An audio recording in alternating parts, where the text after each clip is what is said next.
Most guards think running the offense means dribbling the air out of the ball. But what if I told you that you can control the whole game without pounding the rock every possession? We all know that one teammate, and it's usually an IRL, who turns rec into their own personal and one mixtape. And 10 combo moves later, the shot clock's at 6 and the offense hasn't even started. That's the dangers of over-dribbling. It kills spacing, it wastes time, and worst of all, it makes your teammates mentally checked out. I'm sure you've seen it happen. People start overcutting, setting random screens, and suddenly now you're playing 1v9. In this video, we're gonna talk about how to create offense with quick reads, simple movement, and smart passing, because that's how you build rhythm, chemistry, and most importantly, that's how you win more games. The first few seconds of every possession are everything. That's when the defense isn't fully set yet, and that's where most players waste time, sizing up their man, spamming combos, just trying to look flashy out there. Instead, focus on early reads. Ask yourself, is someone's defender sagging off? Did the inbounder's man gamble for a steal and leave the big man wide open up the floor? Sometimes just passing it ahead starts a chain reaction.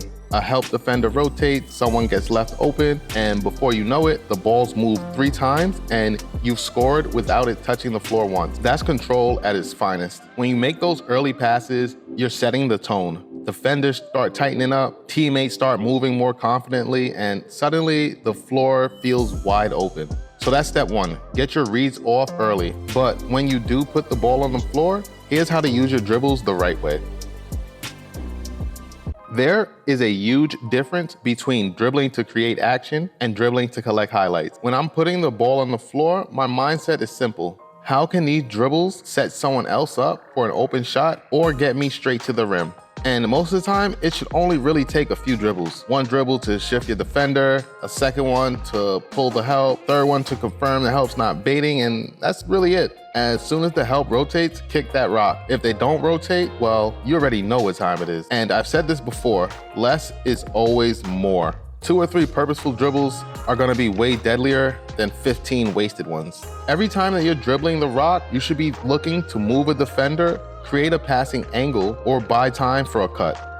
Once you limit your dribbles, the next step is trusting in your teammates. And that's where forcing rotations comes into play.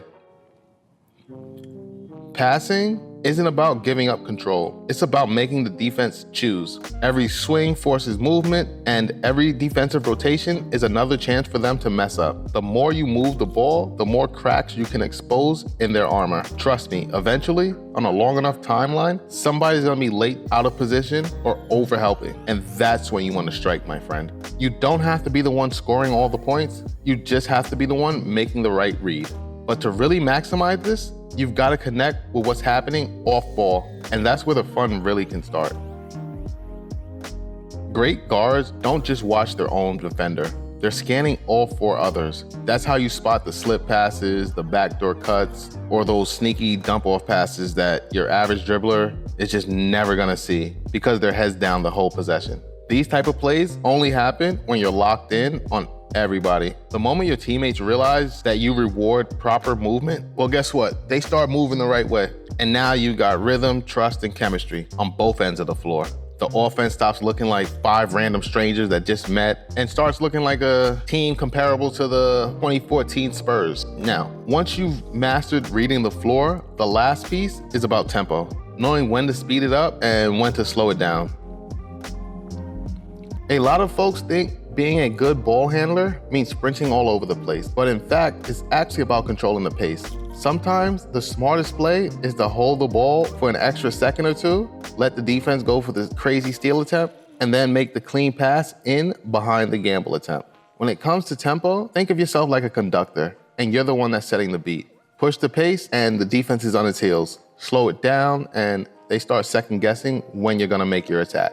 The best guards don't play at just one speed. They are constantly changing gears, mid-play even. Anything to keep the defenders guessing and ensuring that they never allow the defender to get comfortable. The final layer is psychological. Defenders absolutely hate uncertainty. If you're always predictable, always fast, or always slow, they're gonna adjust to you. But when some possessions you're striking instantly and others you pause just long enough to bait them into overcommitting, they're gonna start to get frustrated. And we both already know a frustrated defender makes bad decisions. They're overhelping, reaching, jumping early. And that's when you really start to pick them apart without needing a single extra dribble.